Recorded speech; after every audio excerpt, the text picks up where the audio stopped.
नमस्कार, news take के Y factor में आपका स्वागत है। मैं हूँ योगेश मिश्र। भारत में इस बात की आप हमेशा चर्चा सुनते हैं कि स्त्री पुरुष से महान है।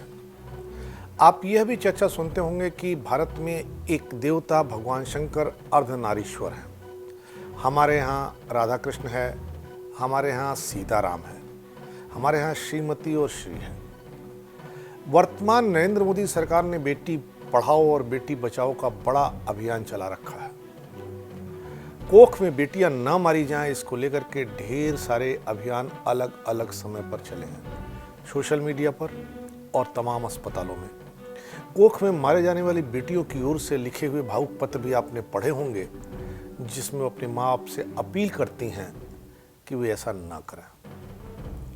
आपने यह भी देखा होगा कि स्त्री मुक्ति आंदोलन को लेकर के भारत में तमाम जगहों पर अलग अलग टाइम पे अलग अलग लोग सक्रिय रहे हैं, लेकिन इन सब के बावजूद यह दुख देने वाली बात है, यह परेशान करने वाली बात है कि भारत में स्त्री पुरुष के बीच समानता का स्तर दुनिया में सबसे नीचे के आसपास है। अभी जो रिपोर्ट आई है वह रिपोर्ट ये कहती है कि भारत 105वें पायदान पर है। हमसे बेहतर स्थिति में बांग्लादेश और नेपाल है, और भी तमाम देश हमसे बेहतर हैं, लेकिन उनका जिक्र करना बहुत ज़रूरी नहीं है। नेपाल और बांग्लादेश को आप ठीक से जानते होंगे कि इन दोनों देशों में स्त्रियों की स्थिति पुरुषों की तुलना में भारत की अपेक्षा में बहुत अच्छी है। कम से कम 50 पावदान ये देश भारत से आगे है। भारत में स्त्री पुरुष असमानता बढ़ती जा रही है, यह विश्व आर्थिक मंच की रिपोर्ट बताती है। इसके मुताबिक भारत एक साल पहले के मुकाबले 4 पायदान फिसलकर 112वें में इस साल आ गया है। सबसे खराब स्थिति स्वास्थ्य और आर्थिक भागीदारी के क्षेत्र में मानी जा रही है, जहां महिलाओं की भागीदारी के मामले में भारत दुनिया में सबसे निचले पायदान पर है। कुछ मामलों में 105वें नंबर पर है, कुछ मामलों में सबसे निचले पायदान पर है।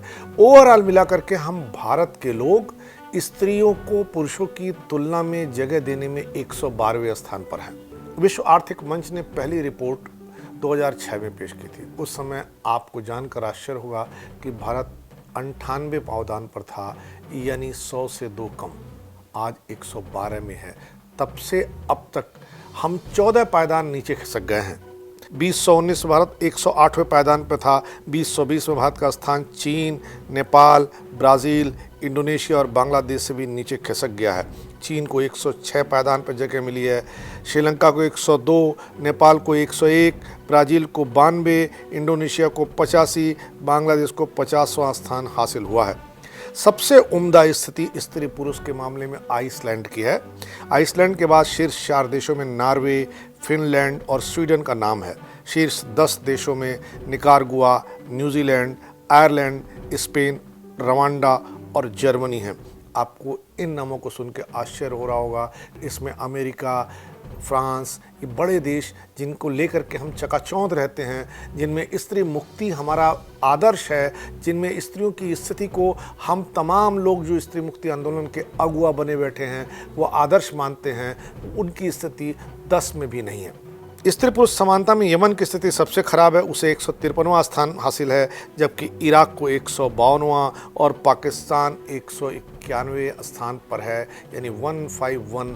आपको शायद यह खबर थोड़ी सी राहत दे सकती है कि आप पाकिस्तान से ऊपर हैं। विश्व आर्थिक मंच की इस रिपोर्ट के मुताबिक स्त्री पुरुष असमानता को 4 मुख्य कारकों के आधार पर तय किया जाता है। महिलाओं को उपलब्ध आर्थिक अवसर, राजनीतिक सशक्तिकरण, शैक्षणिक उपलब्धियां और स्वास्थ्य तथा जीवन की प्रत्याशा।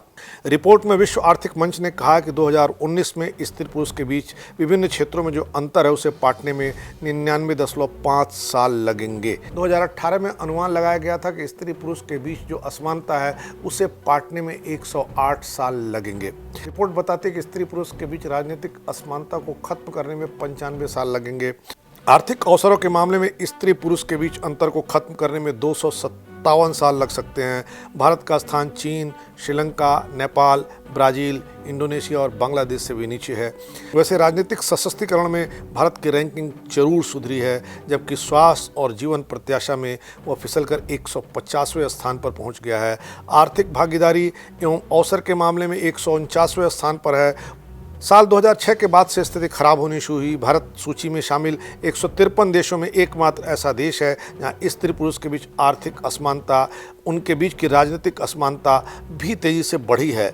रिपोर्ट में कहा गया कि भारत 35.4%, पाकिस्तान 32.7%, यमन 27.3%, सीरिया 24.9% और इराक 22.7% में महिलाओं के लिए आर्थिक अवसर बेहद सीमित हैं। इसके अलावा भारत उन देशों में है जहां कंपनी के निदेशक मंडल में महिलाओं का प्रतिनिधित्व बहुत कम है। यह संख्या सिर्फ 13.8% के आसपास बैठती है। लिंगानुपात की बात करें तो भारत में 100 लड़कों पर सिर्फ 91 लड़कियां हैं। अगर हम विश्व की इस आर्थिक रिपोर्ट पर नज़र दौड़ाएं तो हमारे लिए यह कहना दुख की बात हो सकती है कि यत्र नार्यस्तु पूजन्ते रमन्ते तत्र देवता। यह कहना मुश्किल हो सकता है कि हमारे यहाँ स्त्रियों को पुरुषों से ज़्यादा हक हासिल है। यह कहना मुश्किल हो सकता है कि हम लोग स्त्रियों को सम्मान देने में दुनिया में सर्वोच्च माने जाते हैं।